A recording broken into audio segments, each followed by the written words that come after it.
கூட்டணி ஆட்சி அமைந்தால் தினகரன் சார் வந்து மந்திரியாருக்கு வாய்ப்பு இருக்கா இல்ல அப்படி ஏதாவது கோரிக்கை ஏதாவது ஒன்னே சொல்றேன். என் சுவாபம் உங்களுக்கு நல்லா தெரியும். சும்மா என்ன போட்டு நோண்டிட்டு இருக்காரு. நான் வந்து பதவிகள்லாம் எனக்கு தகுதி இருந்தா தேடி வரணும்னு நினைக்கிறேன். நான் பதவியெல்லாம் வேணும்னு நினைச்சா 2001 செப்டம்பர் 21 அம்மா முதல் பதவியிலேருந்து இறங்குறப்ப நான் வந்து அந்த காய் நகரத்தில் தான் வந்திருக்க முடியும்.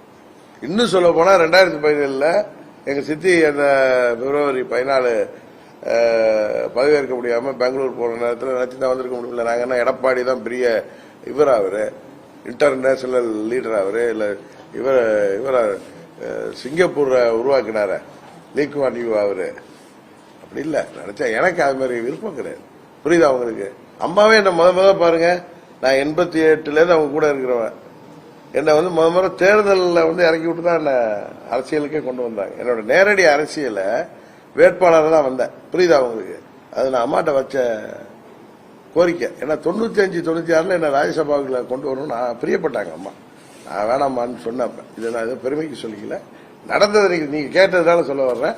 அவங்க 98 என்ன வேட்பாளராக நிறுத்துறதுக்கு இருந்தாங்க. அது கட்சியில் உள்ளவங்க தான் தெரியும். நான் எனக்கு பெரிய ஈடுபாடு இல்லாதனால வேணாண்டேன். 99 நான் தவிர்க்க முடியாம வந்ததுதான். ஒரு ஆக்சிடென்டல் தான். இன்றைக்கு அதே நம்மளுடைய டெஸ்டினி ஆயிட்டு மறுபடியும் வெளில போன அம்மா சொல்லி திரும்பவும் 17 அம்மா மறைவுக்கு அப்புறம் வர்ற மாதிரி ஆயிட்டு கட்சி தொடங்குற மாதிரி ஆயிட்டு இதெல்லாம் நான் நினைச்சு கூட பார்த்தது இல்லை.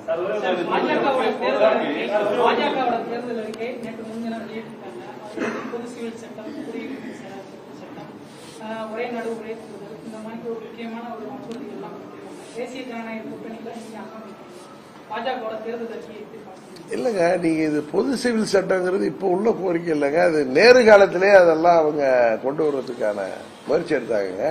டாக்டர் அம்பேத்கர் எடுத்த முயற்சி உங்களுக்கு தெரியும். அப்ப வந்து அப்ப இருந்த ஜின்னா போன்ற நான் சொல்றது உண்மையான நீங்க செக் பண்ணீங்க. பொது சிவில் சட்டம் கொண்டு வந்தப்ப இந்தியா சுதந்திரம் வந்த உடனே எல்லா தலைவர்களும் முடிவு பண்ணது. இவரு அந்த அம்பேத்கர் உட்பட அவர் தானே இதே உருவாக்கினாரு. அப்பயே வந்தது அது. அதுல அதே மாதிரி இந்த சிஏ வந்து யாருடைய குடியுரிமையும் பறிக்க வந்த சட்டம் இல்ல. வெளிநாடு இந்த மத சார்புள்ள நாடுகள்ல மதத்தின் பெயரால பாதிக்கப்படுறவங்க இங்க வர்றவங்களுக்கு எல்லா மதத்தினர்களுக்கும் அது உண்டு. இஸ்லாமியர்களுக்கும் உண்டு. இது ஒரு ஸ்பெஷல் ஸ்கீம் கொடுத்தாங்க. 16 வருஷம் அப்படி வெயிட் பண்ண வேணாம், 5 வருடம் 6 வருடம் ஆனாலே ஒரு ஸ்பெஷல் ஸ்கீம் கொண்டு அதுல அவங்க மத ரீதியா பாதிக்கப்பட்டிருக்க மாட்டாங்க. அதனால அவங்க 16 வருஷ ஸ்கீம்ல வரட்டு இருக்காங்க. இங்க இந்தியாவில் வாழ்ற யாருடைய குடியுரிமை அது பெரும்பான்மையா இருந்தாலும் சரி, சிறுபான்மையா இருக்கிற இஸ்லாமியர்களா இருந்தாலும் கிறிஸ்தவர்களாக இருந்தாலும் யாருடைய குடியுரிமையை பறிக்கிறதுக்கான சட்டம் கிடையாது. வெளிநாட்டிலேருந்து இந்தியாவுக்கு வர்றவங்களுக்கு குடியுரிமை கொடுப்பதற்கான சட்டம். அதை எதிர்க்க வேண்டிய அவசியம் இல்லை. அது 6 பேர் குடியுரிமை கிடைக்கட்டுங்கிறது தான் சரியா. அதனால தவறான புரிதலும் தவறான பிரபகண்டாவும் பண்றாங்க இந்த திராவிட அரசியல்ங்கிற பேர்ல குழப்பம் நடத்துறவங்க. மற்றபடி ஒரே நாடு ஒரே தேர்தல் வந்து தப்பில்லையே. ஏன்னா இன்னொன்று உங்களுக்கு தெரியும், பிஜேபி வந்து 356க்கு எதிரானவங்க. அது தெரியுமா உங்களுக்கு? ஆர்டிகல் 356 இம்ப்ளிமெண்ட் பண்ணவே விரும்ப மாட்டாங்க. அவங்க அதுக்கான எதிரானவங்க.